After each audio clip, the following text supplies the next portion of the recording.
Hola, this is Lois. Welcome back to my channel. I hope you're well and fine wherever you are.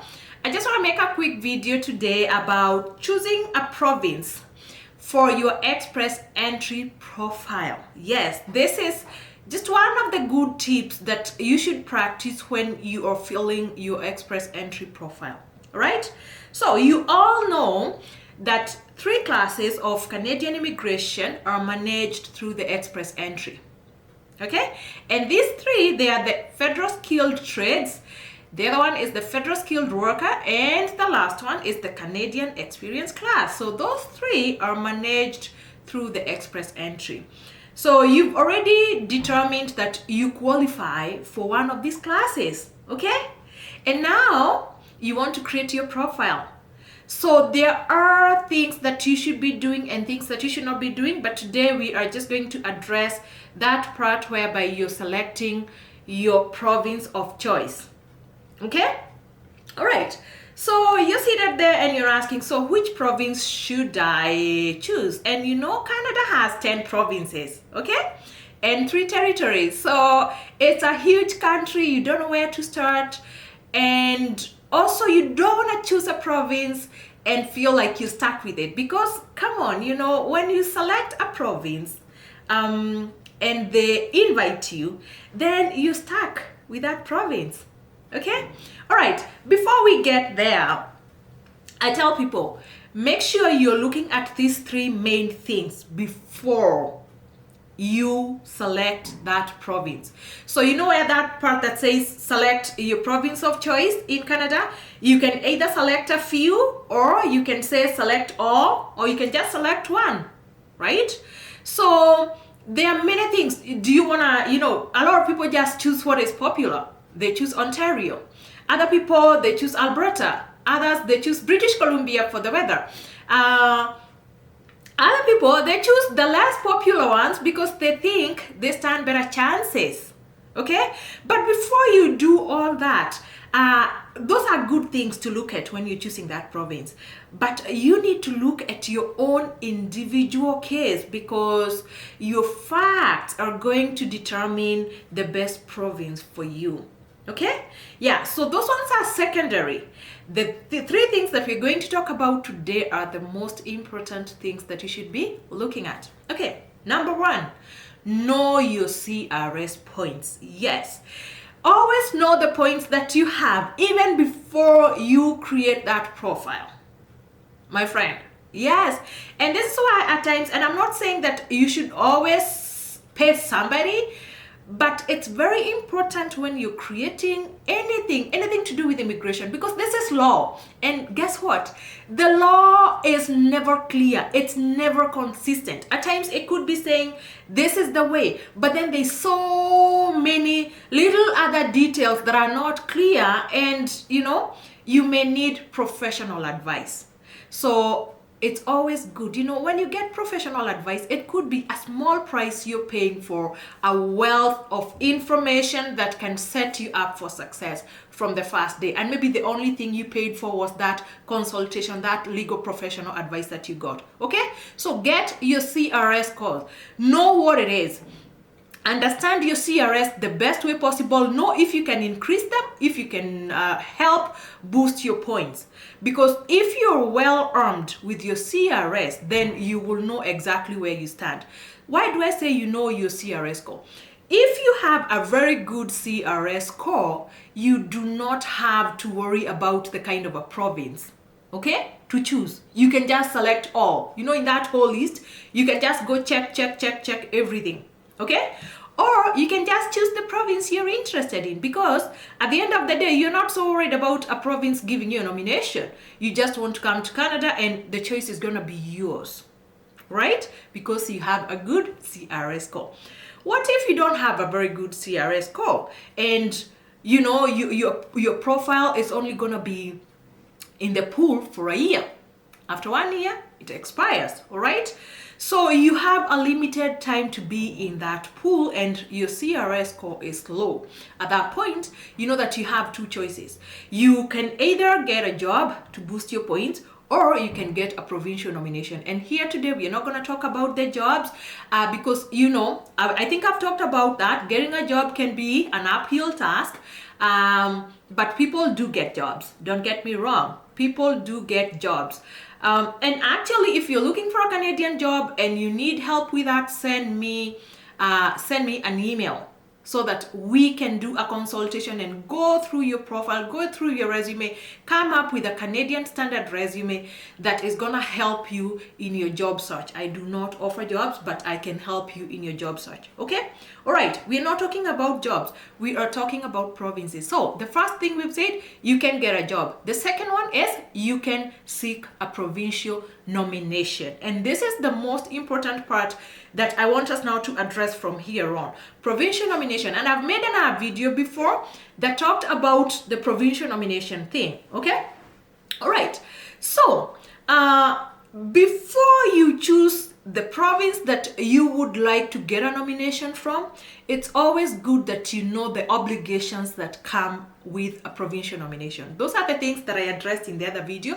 I'm going to be attaching that video at the description part of this video. Okay, so you should know the obligations that come with a provincial nomination.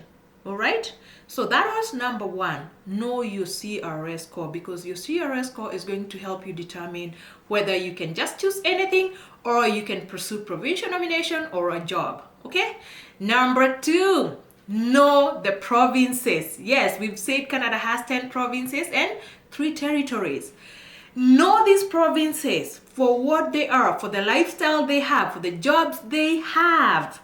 You know, for the jobs in demand. This is the most important part. Know what jobs are needed in these provinces. Know the industries, the economy of that province. See what that province can give to you.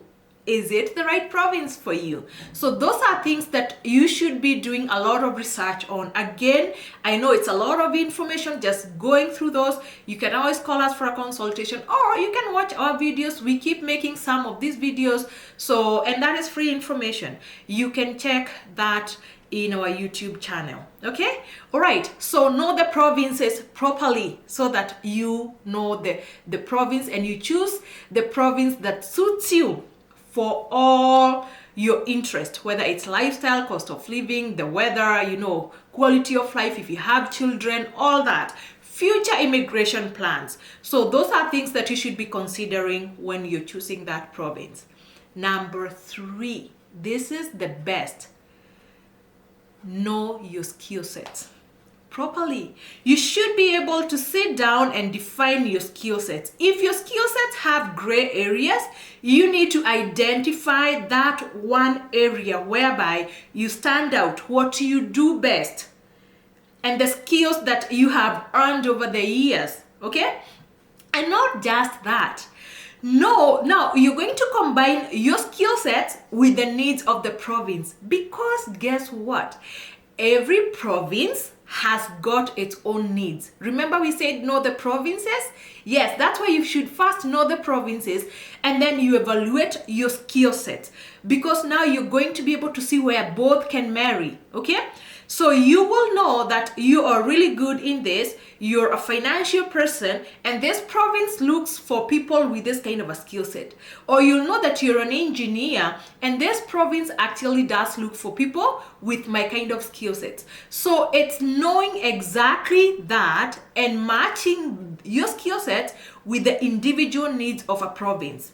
And then that way you can identify the province which has a very high chance of giving you a nomination. That way you're not just choosing the most popular, the least popular, you know, the best climate, because I say those ones are good. But if you don't have the right CRS points, those are just secondary. You want a province that is going to be able to give you a nomination.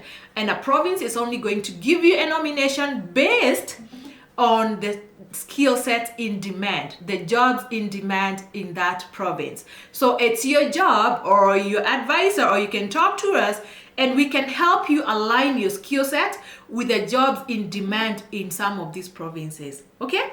Yes. So know the province, know yourself, see where you stand the highest chances. Only then should you now go and select the province that you want. Remember, some provinces like Alberta, it's very funny. This month, last month, actually, it's April. I think I lost track because of COVID. But in March, Alberta did actually give invitations to people with 300 points. Yes.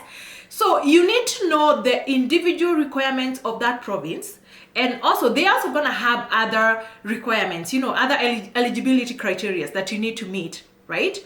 But you first need to know the jobs that are in demand in that province, the skills that are in demand in that province. And that way, you can select that individual province. And so, when some of these provinces go into the express entry pool to fish there, because a lot of provinces do that when they fall short in their labor force, they go into the express entry and they fish for people that they are interested in, or for skill sets that they are interested in. So that is why you should be very careful when selecting, because you could be selecting a province that doesn't need the kind of skill sets that you possess. Okay, so always make sure that you have selected that province that actually needs you. And if you're very confident about your skill set, you don't necessarily have to select all of them. You can just go and select that particular province that needs your kind of skill set. Okay? All right. You should not be picking the wrong province. That is the main point of this. Don't pick the wrong province, because when you pick a province and that province gives you a nomination and you accept that, because again, you don't want to lose that kind of a chance, you know what? Then you're stuck with that province. You should go, and you should not feel stuck. Okay, you should go with something that you're identifying that it's giving you value, whether it's that job, whether it's the opportunity to get that job, or now the other factors that we talked about. Okay, yes. So be very, very, very, very careful on the province you choose. At times you may just choose all of them, and I don't know if that is convincing enough to a province that you're interested, because then you're interested in all of them. Okay. If you're very confident, as I said, you should be able to pinpoint the exact province that is best for you.